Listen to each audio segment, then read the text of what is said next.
بسم الله الرحمن الرحيم الحمد لله رب العالمين والعاقبة للمتقين والصلاة والسلام على أشرف الأنبياء والمرسلين نبينا محمد وعلى آله وأصحابه ومن تبعهم بإحسان إلى يوم الدين. கண்ணியத்துக்குரிய அல்லாஹ்வின் அடியார்களே, அல்லாஹ் ரப்புல் ஆலமீன் எப்படி அவனுடைய அருளால் அவனுடைய நாட்டத்தால் அல்லாஹ் இந்த சபையில் என்னையும் உங்களையும் ஒன்று சேர்த்தானோ, அதுபோன்று அல்லாஹ் எம்மை ஜன்னத்துல் ஃபிர்தௌஸில், அதிலும் குறிப்பாக அல்லாஹுடைய தூதர் முஹம்மது ரசூலுல்லாஹ் ஸல்லல்லாஹு அலைஹி வஸல்லம் அவர்களோடும் அவர்களுடைய தோழர்களோடும் அல்லாஹ் என்னையும் உங்களையும் உலக முஸ்லிம்களையும் ஒன்று சேர்ப்பானாக. எதற்காக வாழ்கிறோம்? எந்த பாதையில் பயணிக்கிறோம்? எதை நோக்கி நம்முடைய வாழ்க்கை சென்று கொண்டிருக்கிறது? எங்கு எம் வாழ்வு முடியும்? மீண்டும் எம் வாழ்வு எங்கு தொடங்கும்? இப்படி எந்த கேள்விகளுக்கும் பதில் தெரியாமல் எம்முடைய பலரின் வாழ்க்கை சென்று கொண்டிருப்பதை பார்க்கும்போது இன்னா லில்லாஹி வ இன்னா இலைஹி ராஜிஊன். அல்லாஹ் ரப்புல் ஆலமீன் எம்மை படைத்தான், எமக்கு உணவளிக்கிறான், எம்மை பாதுகாக்கிறான், எம்மை அரவணைக்கிறான், கல்வியை கொடுத்தான், செல்வத்தை கொடுத்தான், குடும்பத்தை கொடுத்தான், உறவுகளை கொடுத்தான், பாதுகாப்பை கொடுத்தான், கண்ணியத்தை கொடுத்தான். இவையெல்லாம் வீணா? அஃபஹஸிபுதும் அன்னமா ஹலக்னாகும் அபஸா, உங்களை அல்லாஹ் வீணாக படைத்து விட்டான், நோக்கமில்லாமல் படைத்து விட்டான், குறிக்கோள் இல்லாமல் படைத்து விட்டான் என்று எண்ணிக்கொண்டிருக்கிறீர்களா? வ அன்னக்கும் இலைனா லா துர்ஜஊன், நீங்கள் என்னிடத்திலே மீண்டும் கொண்டு வரப்பட மாட்டீர்களா என்று குர்ஆன் கேட்கிறது. உங்களை இறைவன் ஒரு நோக்கத்தோடு படைத்திருக்கிறான். வாழ்ந்து உண்டு கழித்து மரணிப்பதற்கு அல்ல இந்த வாழ்க்கை. இப்போது ஒரு கல்லூரியிலே படிப்பீர்கள். இன்னும் 2 வருடத்தில் 4 வருடத்தில் ஒரு நிறுவனத்தில் வேலை செய்வீர்கள். அடுத்த 4 வருடத்தில் ஒரு திருமணம் செய்து ஒரு குழந்தையை பெறுப்பீர்கள். அதற்கு பிறகு உங்களுக்கென்று ஒரு வீடு, அதற்கு பிறகு உங்களுக்கென்று ஒரு வாழ்க்கை, உங்களுக்கென்று ஒரு குடும்பம். அதற்கு பிறகு உங்களுடைய வாழ்வு முதுமையை தள்ளும், நோய் படுக்கையில் படுப்பீர்கள். அதற்கு பிறகு மரணம். இப்படி ஒரு வாழ்வை வாழ்வதற்கா அல்லாஹ் எம்மை படைத்தான்? இப்படி ஒரு வாழ்வை வாழ்வதற்கா அல்லாஹ் எம்மை லா இலாஹ இல்லல்லாஹ் என்ற கலிமாவோடு அல்லாஹ் ரப்புல் ஆலமீன் பிறக்கக்கூடிய வாய்ப்பை கொடுத்தான்? கால்நடைகள் வாழ்கிறது நோக்கம் இல்லாமல், குறிக்கோள் இல்லாமல், லட்சியம் இல்லாமல். அல்லாஹ் சொல்கிறான், யத்தமத்தஊன் வ யஅகுலூன் கமா தஅகுலுல் அன்ஆம், உண்ணுகிறார்கள், சுகம் அனுபவிக்கிறார்கள் கால்நடைகளைப் போல. பல்ஹும் அதல், மேலும் சொல்கிறான் அதைவிடவும் கீழான நிலையில். வாழ்க்கையின் குறிக்கோளை அறியாமல், லட்சியத்தை அறியாமல், நோக்கத்தை அறியாமல் இவன் ஏன் மிருகத்தை போன்று வாழ்கிறான்? குர்ஆன் கேட்கிறது. அல்லாஹுடைய தூதர் ரசூலுல்லாஹி ஸல்லல்லாஹு அலைஹி வஸல்லம் அவர்களை விட இந்த வாழ்வை முழுமைப்படுத்தியவர் யார்? வாழ்க்கையின் நோக்கத்தை முழுமைப்படுத்தியவர் யார்? ஒரு மனிதன் வாழ வேண்டும் என்றால் இந்த உலகத்தில் முஹம்மது ரசூலை போன்றுதான் ஸல்லல்லாஹு அலைஹி வஸல்லம் வாழ்ந்து மரணிக்க வேண்டும் என்ற எண்ணத்தை அவருடைய வரலாறு ஒவ்வொருவருக்கும் உணர்த்தும். அவர் வாழ்க்கையில் படாத கஷ்டங்கள் இல்லை, வாழ்வில் படாத துன்பங்கள் இல்லை, சோதனைகள் இல்லை. செல்வ செழிப்போடு முஹம்மது நபி வாழவில்லை. உங்களுக்கு எல்லாம் தெரியும்.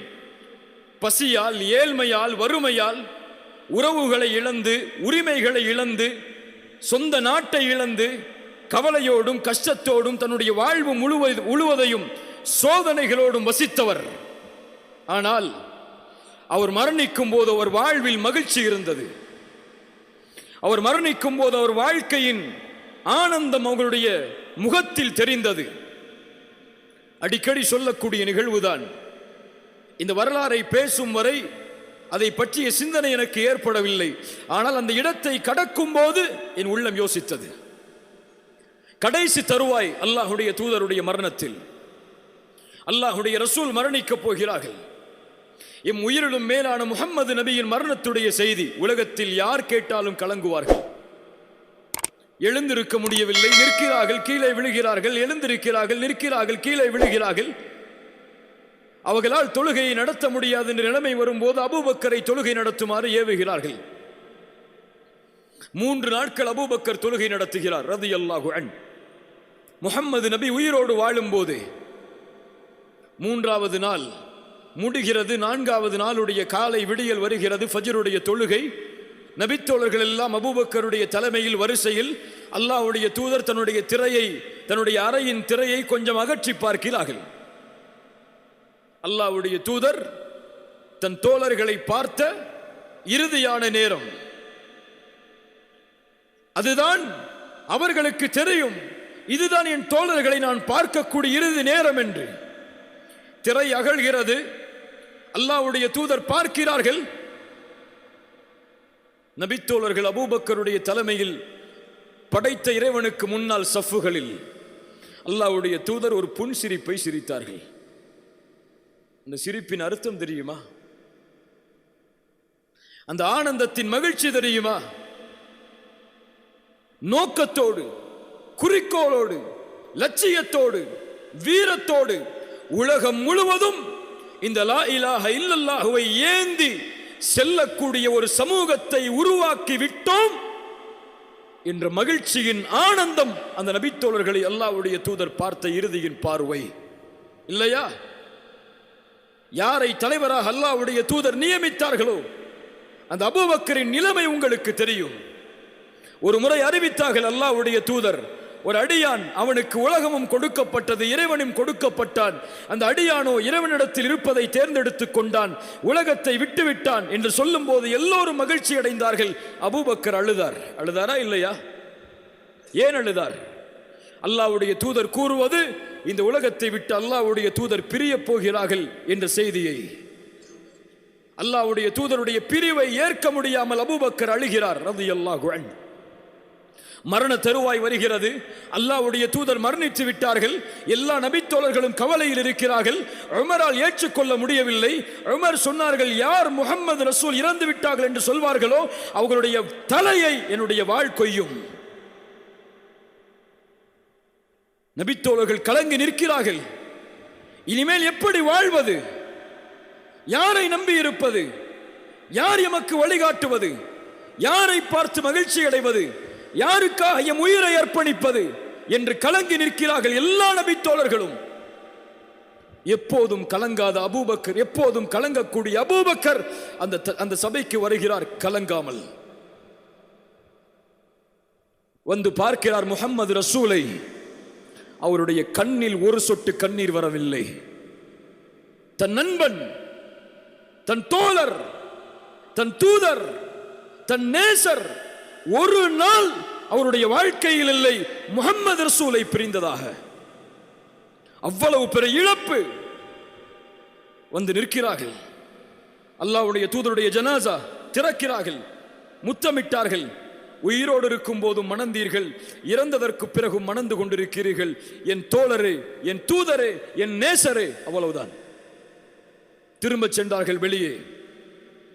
எல்லோரும் கலங்கி அமர்ந்திருக்கிறார்கள்.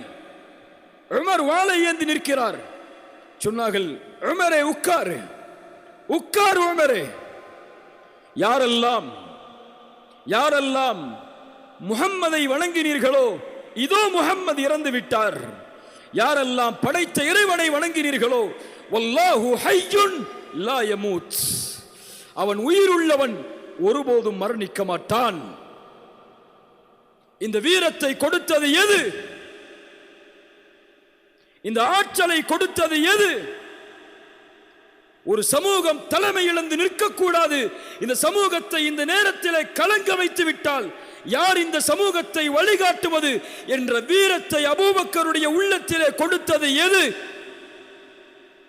ரசூல் கொடுத்த வாழ்க்கையின் நோக்கம், ரசூல் கொடுத்த வாழ்க்கையின் குறிக்கோள், லட்சியம்.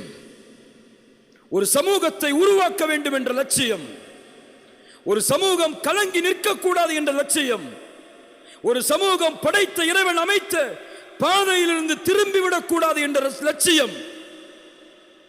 எந்த ரசூலுல்லாஹ் கடைசி பார்வையாக இந்த சமூகத்தை பார்த்தபோது சிரித்தார்களோ அதே ரசூலுல்லாஹ், அதே முஹம்மத் ரசூலுல்லாஹி ஸல்லல்லாஹு அலைஹி வஸல்லம் இந்த நேரத்தில் என்னையும் உங்களையும், என் உள்ளத்தில் இருப்பதையும் உங்களுடைய உள்ளத்தில் இருப்பதையும் பார்த்தால் சிரிப்பார்களா? சிரிப்பார்களா? ஒரு முஸ்லிம் மது குடிக்கிறான், சிரிப்பார்களா? ஒரு முஸ்லிம் விபச்சாரம் செய்கிறான், சிரிப்பார்களா? ஒரு முஸ்லிம் வட்டி வாங்குகிறான், ஒரு முஸ்லிம் அல்லாஹ்வுடைய தீனை, அல்லாஹ்வுடைய மார்க்கத்தை ஒரு அற்ப காதலுக்கு விலை பேசுகிறான். ஒரு பெண்ணை திருமணம் செய்வதற்காக அல்லாஹ்வுடைய மார்க்கத்தை இழக்கக்கூடிய முஸ்லிம் வாலிபர்கள் இந்த சமூகத்தில் உண்டு. ஒரு ஆணை திருமணம் செய்வதற்காக இஸ்லாமிய மார்க்கத்தை செருப்பை போன்று தூக்கி எறியக்கூடிய முஸ்லிம் பெண்கள் இந்த சமூகத்தில் உண்டு. காலையில் விழித்தாலும் பெண், இரவில் தூங்கினாலும் பெண், வாழ்க்கையே பெண். அவனுக்கு தேவை ஐ லவ் யூ என்ற வார்த்தை. இதுதான் வாழ்க்கையின் லட்சியம், குறிக்கோள், நோக்கம். அதற்காக எத்துணை ஆண்டுகளையும் தியாகம் செய்வான் ஒரு முஸ்லிம் வாலிபன். திருமணம் செய்யாமல் ஒரு பெண்ணோடு விபச்சாரம் செய்கிறான். இல்ல மாஷா அல்லாஹ், அல்லாஹ் பாதுகாத்தவர்களை தவிர. திருமணம் செய்யாமல் ஒரு பெண்ணோடு பேசுகிறான், பழகுகிறான், ஆனந்தம் கொள்கிறான். இதுவா வாழ்க்கையின் குறிக்கோள்? இந்த சமூகத்தை உருவாக்குவதற்காகவா உமர் வாழ்ந்தார் ரலியல்லாஹு அன்ஹு? இந்த சமூகத்தை உருவாக்குவதற்காகவா சுமையா கொல்லப்பட்டார்? இந்த சமூகத்தை உருவாக்குவதற்காகவா தன் செல்வத்தை இழந்து, கண்ணியத்தை இழந்து, ஒரே ஒரு ஆடையோடு, கஃபன் துணிக்கு கூட வழி இல்லாமல் முஸ்அப் இப்னு உமைர் இழந்தார்? இந்த சமூகத்தை உருவாக்குவதற்காகவா ஹம்சா ரசூலின் சாட்சா ஈரக்குலை கடித்து துப்பப்பட்டு ஷஹீதானார்? இவர்களுடைய தியாகங்கள் எல்லாம் எதற்கு? ஆனால் எமக்கு ஃபஜ்ருடைய தொழுகையின் தூக்கத்தை கூட தியாகம் செய்ய முடியாது. எதற்காக வாழ்கிறோம்? எதை நோக்கி செல்கிறோம்? உலகத்தில் முஸ்லிம் சமூகம் படுகின்ற கஷ்டங்கள், இன்னல்கள், துன்பங்கள், இதையெல்லாம் அறிந்தும் எம் வாழ்க்கை சினிமா தியேட்டர்களில், எம் காதுகளில் இசை கலாச்சாரங்கள், எம் உள்ளத்தின் நேசர்கள் செல்வத்திற்காக, காசுக்காக தன் உடலையும் விற்கக்கூடிய நடிகைகள். இதுவா வாழ்க்கை? இதையா சம்பாதிப்பதற்காகவா இறைவன் நம்மை படைத்தான், இந்த வாழ்க்கையை கொடுத்தான்? சமூகம் வீழ்கிறது, அழுகிறது, சிரமப்படுகிறது. ஆனால் எம்மால் முடியும் ஃபேஸ்புக்ல ஸ்டேட்டஸ் போட, அவ்வளவுதான். உலக நாடுகளில் முஸ்லிம் குழந்தைகள் அழுகிறார்களா? 2 நாள் ஸ்டேட்டஸ் போட முடியும், 3 நாள் ஸ்டேட்டஸ் போட முடியும்.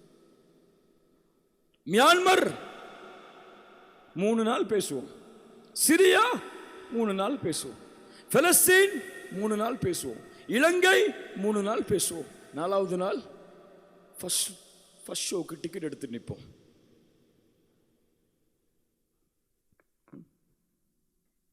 உலகத்தில் முஸ்லிம் சமூகம் வீழ்கிறது.